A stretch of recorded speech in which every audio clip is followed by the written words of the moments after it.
Armenian Genocide.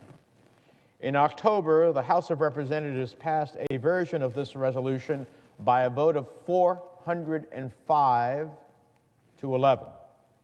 405 to 11. This vote was historic, and I applaud the bipartisan courage of those in the House to stand up for what is right.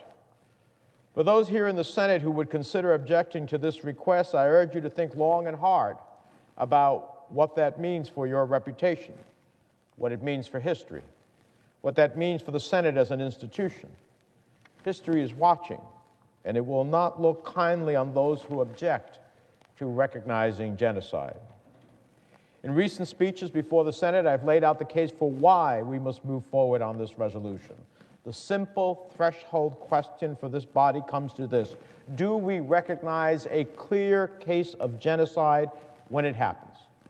Or do we let a country like Turkey determine our own views, determine our own sense of history, determine our own moral obligation, and to determine the public record? A Turkey that today is committing atrocities against the Kurds in Syria. A Turkey that has teamed up with Russia and the Kremlin in purchasing the S-400 air defense system and just recently used it against an American F-16 to see if it works. A Turkey that works to block forward movement in NATO on key national security objectives of the United States. At what point, Mr. President, do we say enough is enough? At what point do we simply move forward and acknowledge the truth? The truth is that the Armenian Genocide happened. It is a fact. To deny that is to deny one of the monstrous acts of history. This denial is a stain on the Senate and our country.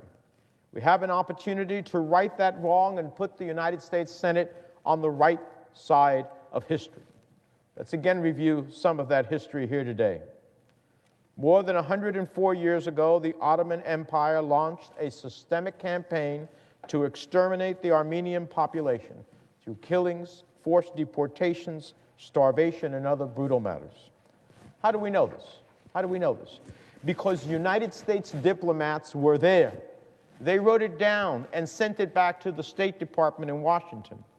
Henry Morgenthau, the U.S. ambassador to the Ottoman Empire from 1913 to 16, wrote in his memoir that, quote, when the Turkish authorities gave the order for these deportations, they were merely giving the death warrant to a whole race. They understood this well, and in their conversations with me, they made no particular attempt to conceal this fact. I am confident that the whole history of the human race contains no such horrible episode as this. The great massacres and persecutions of the past seem almost insignificant when compared to the sufferings of the Armenian race in 1915. End of the quote by Henry Morgenthau.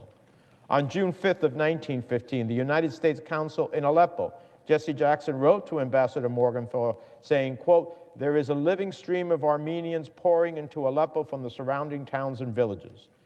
The Ottoman government has been appealed to by various prominent people and even by those in authority to put an end to these conditions under the representations that it can only lead to the greatest blame and reproach, but all to no avail. It is without doubt a carefully planned scheme to thoroughly extinguish the Armenian race. On July 24, 1915, in a report to Ambassador Morgenthau, the U.S. Consul in Harput, Leslie Davis, stated that, quote, any doubt that may have been expressed in previous reports as to the government's intention in sending away the Armenians has been removed. It has been no secret that the plan was to destroy the Armenian race as a race. Everything was apparently planned months ago, close quote. And there are continuing elements which I won't read. I'll ask unanimous consent that my full statement be included in the record. Without objection. That continues to verify that these diplomats saw the truth with their own eyes and communicated back to their superiors in Washington. They did their job, and the historical record proves it. Now it's up to the individual United States senators to do our job. The government of Turkey has funded lobbyists willing to trumpet lies and make excuses for these atrocities. The Turkish government and its sympathizers have advocated for restrictive laws on expression and against legislation that recognizes the Armenian Genocide. They will stop at nothing to bury the truth. And I hope the individual senators will not once again fall for it. Any apprehension, any trepidation on the parts of senators who believe this resolution will somehow do irreparable harm to our relationship with Turkey is simply unfounded. 27 countries have recognized the genocide in one form or another. Some saw trade increases in Turkey following their recognition.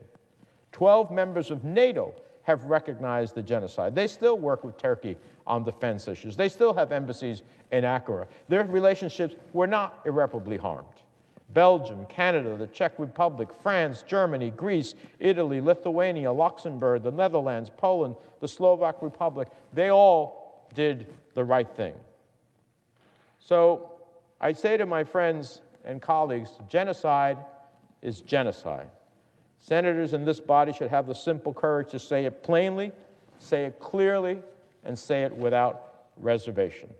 In every session of Congress since 2006, I have introduced or co-sponsored resolutions affirming the facts of the Armenian Genocide. When I was chairman of the Senate Foreign Relations Committee, I was proud to preside over the passage of an Armenian Genocide resolution out of the committee. The work continues here today, and if we're not successful this afternoon, I know we're not going to stop until we are. I'm not going to stop until I go through every single senator who's willing to come to the floor and issue an objection on behalf of the administration. Because I think Armenian Americans need to know who stands in support of recognizing the genocide, who opposes that. I want to thank Senator Cruz for joining me in this effort. He's been stalwart with me in this regard, in this bipartisan resolution. I want to thank the 27 additional senators who have been willing to stand up for a true, clear-eyed vision. Senators Van Hollen, Rubio, Stabenow, Gardner, Markey, Cornyn, Warren, Romney, Peters, Portman, Feinstein, Wyden, Duckworth, Reed, Schumer, Udall, Harris, Whitehouse, Sanders, Klobuchar, Cardin, Booker, Casey, Bennett, Rosen, Brown, Cortez Masto. I want to thank them all. And before I ask for a unanimous consent, I'll yield to my colleague from Texas. Mr. President. Senator for Texas. Mr. President, I'm proud to join with my colleague from New Jersey today in urging the Senate to take up and pass the bipartisan Menendez-Cruz resolution affirming U.S. recognition of the Armenian Genocide.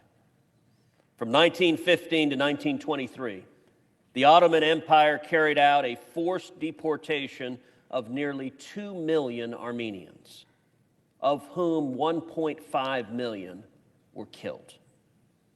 It was an atrocious genocide.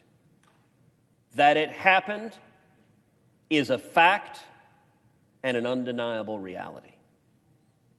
In fact, the very word genocide, which literally means the killing of an entire people, was coined by Raphael Lemkin to describe the horrific nature of the Ottoman Empire's calculated extermination of the Armenians.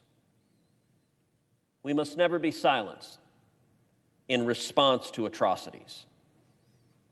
Over 100 years ago, the world was silent as the Armenian people suffered and were murdered. And many people today are still unaware of what happened.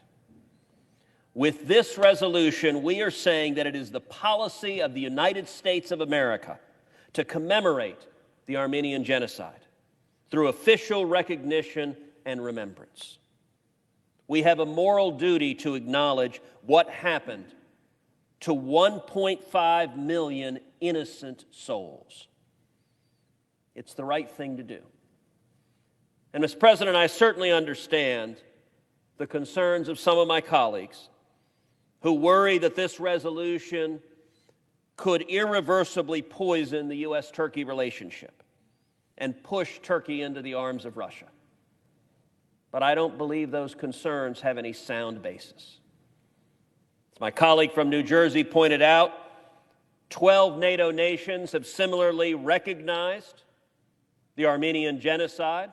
Yes, Turkey is a NATO ally, but allies can speak the truth to each other.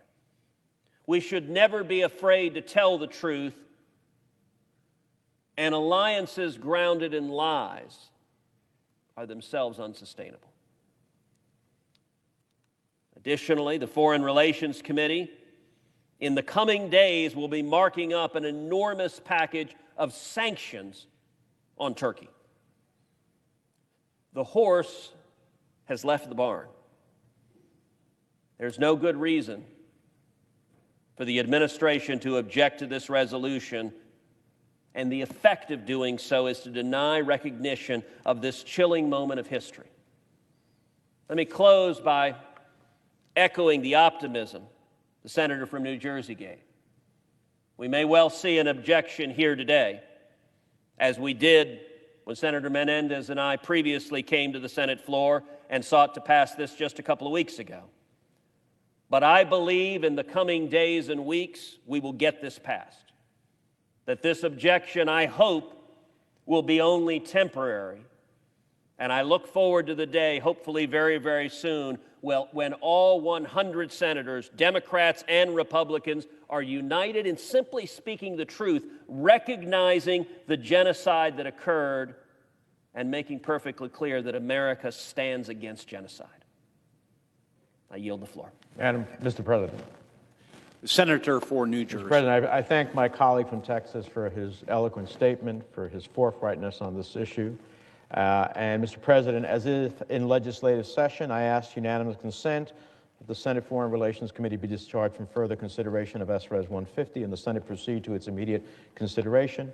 I further ask that the resolution be agreed to, the preamble be agreed to, and that motions to reconsider be considered, made, and laid upon the table with no intervening action or debate.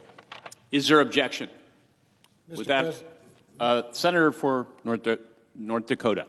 Mr. President, reserving the right to object, I don't think there's a single member of the United States Senate who doesn't have serious concerns about Turkey's behavior, both historically and currently. In fact, I support the spirit of this resolution. I suspect 99 of my colleagues do, and at the right time, we may pass it, as Senator Cruz has stated. However, I don't think this is the right time. If there is a right time, this certainly isn't it, and largely because just hours ago, our president returned from London, the NATO summit with NATO leaders, where this was a topic of discussion with the leadership from Turkey. This being the genocide resolution, as well as, or the acknowledgement of genocide, as well as the purchase of the S-400. And I want to have a clear readout of the president's interaction and discussion with President Erdogan and our delegation's negotiations with Turkey before adopting this resolution. I don't think we can take the risk of undermining the complex and ongoing diplomatic efforts which are in our national security interests as a country.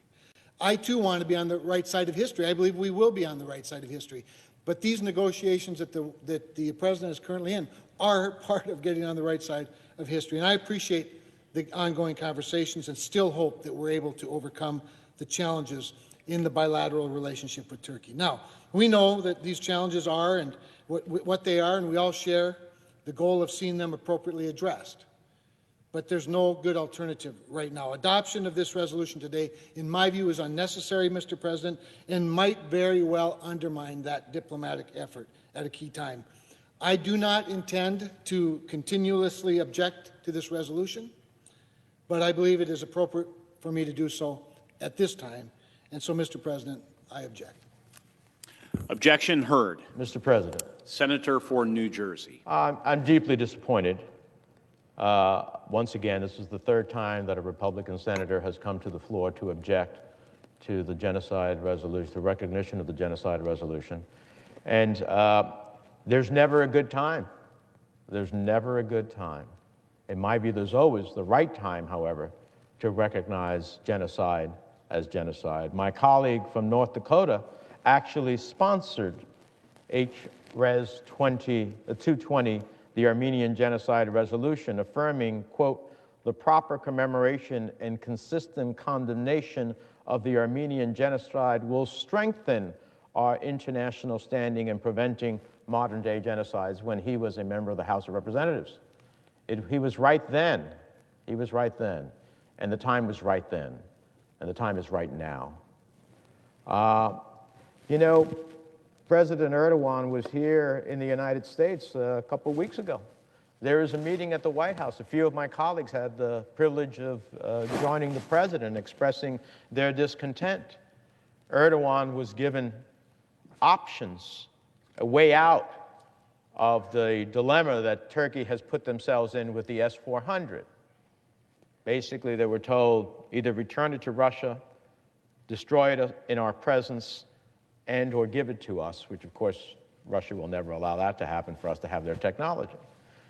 There was a deadline. It was yesterday. I waited till today to make sure that, in fact, we wouldn't intercede in any way with the possibility. But Turkey, in the interim, while this is going on, they used the S-400 to fire at an F-16 to see if they could take it down. Really? Really? So this premise that there was a meeting in NATO, well, there was a meeting in Washington. Then there was a meeting in NATO. They still haven't done anything on the S-400. They still haven't exercised any of the options that have been given to them. So I just want my colleagues to know that I intend to come once a week to the Senate floor, and all those who want to be listed on the wrong side of history, they have the option of doing so. I'm not going to cease until we do what is morally and principally right, and that is recognize the Armenian Genocide as a host of other nations have done as well. With that, Mr. President, I yield the floor. Mr. President. Senator for Delaware. Mr. President, I serve on the Senate Judiciary Committee and as a member of the Bar Association of Delaware and a member of the United States Senate. I am concerned about the transformation of our federal judiciary under this current administration. I'm